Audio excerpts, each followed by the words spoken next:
And then here's the weirder part. If you thought that Nathan Millard's story was weird, it turns out the night he disappeared, it was February 23rd. 2 other bodies showed up in Baton Rouge, and they were wrapped up and dumped. And they're saying no foul play.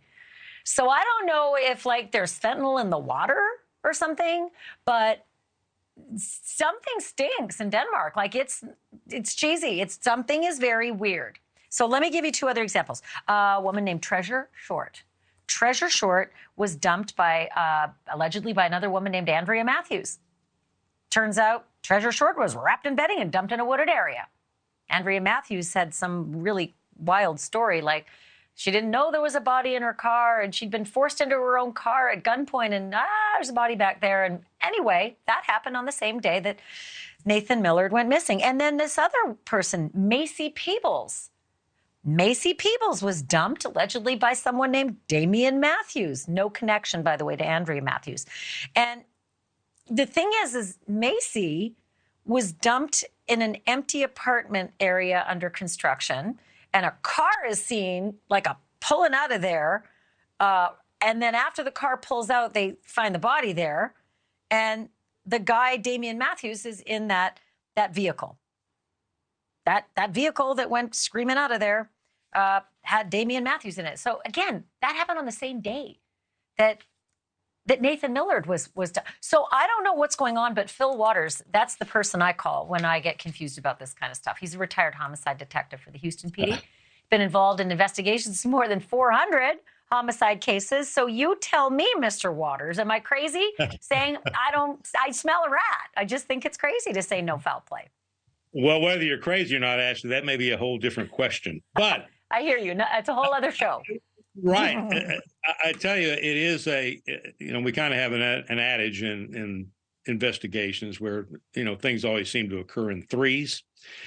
And that seems to be what's happening in Baton Rouge. Now, it doesn't appear that any of those cases are connected in any way, except for the fact that there's no visible trauma on the body at the time. We don't know what the results of the autopsies are, and we don't know what the results of the tox tests are, which are going to be, in my opinion, will be critical in these investigations, although they're going to be separate investigations, and they've got suspects in all of them, and it doesn't appear that they are connected in any way.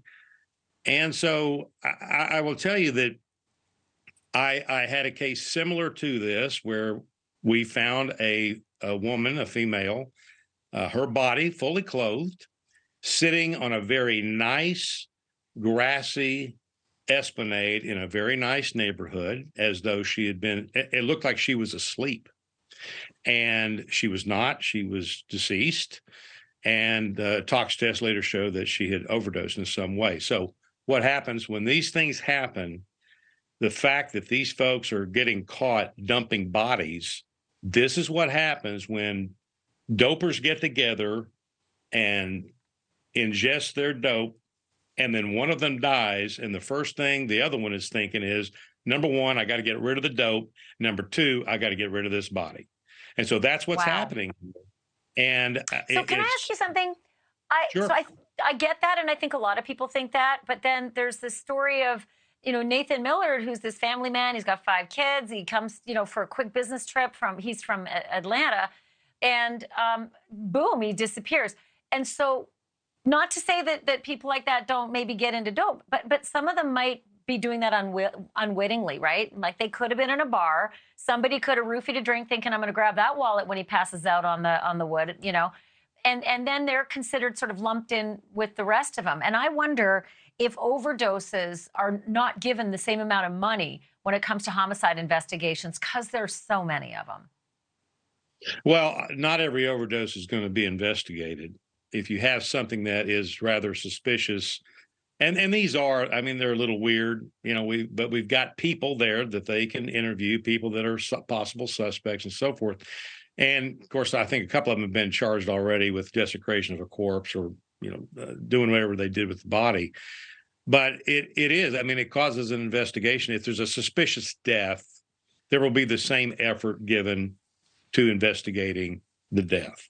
And the big part of this is the autopsy. to see if there was something nefarious going on with the type of dope that may have been used and so forth, and so on. What the history of the people are that they now have in custody that they're questioning. And you know what? I just have some new information that's just come into us on Nathan Millard's case. And we're learning now that he was discovered in his underwear, wrapped in plastic, wrapped in the blanket, and tossed into that abandoned lot. But Nathan Millard's body was clad only in underwear. So there's another piece of the mystery there. Fil Waters, thank you, as always. Do appreciate having you on. Thank you, Ashleigh. I appreciate it. Thank you for watching. Go to newsnationnow.com to find NewsNation on your television provider. And don't forget to click the red subscribe button below to get more of NewsNation's fact-driven, unbiased coverage.